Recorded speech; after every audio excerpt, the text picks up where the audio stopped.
खबर बलिया से है, जहां शनिवार की देर शाम अचानक मौसम का मिजाज बदला तो किसानों की मुश्किलें बढ़ गईं। आपको बता दें, क्षेत्र के कई हिस्सों में तेज गरज के साथ बारिश होने के बाद गेहूं और सरसों की फसलों को सबसे ज्यादा नुकसान हुआ है।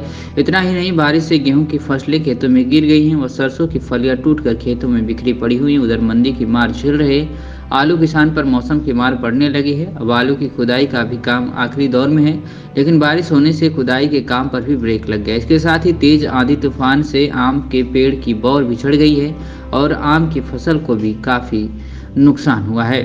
किसानों का कहना है कि यदि बरसात जारी रहा तो वे बर्बाद हो जाएंगे। शनिवार को देर शाम से शुरू हुई बारिश के बाद से किसान को रात भर चिंता के कारण नींद नहीं आई।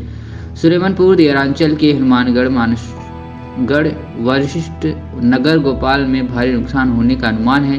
हनुमानगंज निवासी छितेश राधेश्याम तिवारी, नथुनी यादव, खदेरन यादव व मानगढ़ निवासी राजेश यादव, विशिष्ट नगर निवासी राजनारायण सिंह ने बताया कि गेहूं की फसल लगभग पक चुकी है। करीब 30 से 40% गेहूं की फसल बर्बाद हो गई है। कुछ खेतों में गेहूं की फसल की कटनी शुरू हो गई थी, मगर कहीं कटी हुई खेतों में पड़ी हुई हैं। इस बारिश में किसानों के अरमान पर पानी फेर दिया है।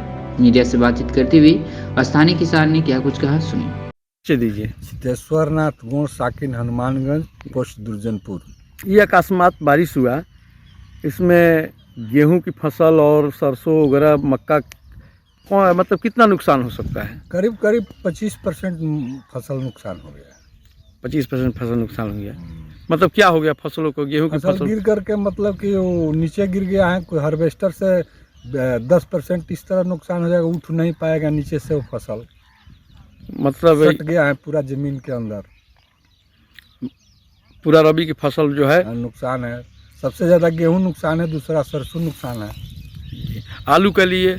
आलू के लिए तो मान लीजिए आलू तो थोड़ा कोड़ निकल गया है, थोड़ा बहुत है तो वो भी नुकसान में है, वो भी सड़ जाएगा। वो भी 5-10% अभी बचा है, वो भी उसमें भी 10% नुकसान हो जाएगा। ठीक।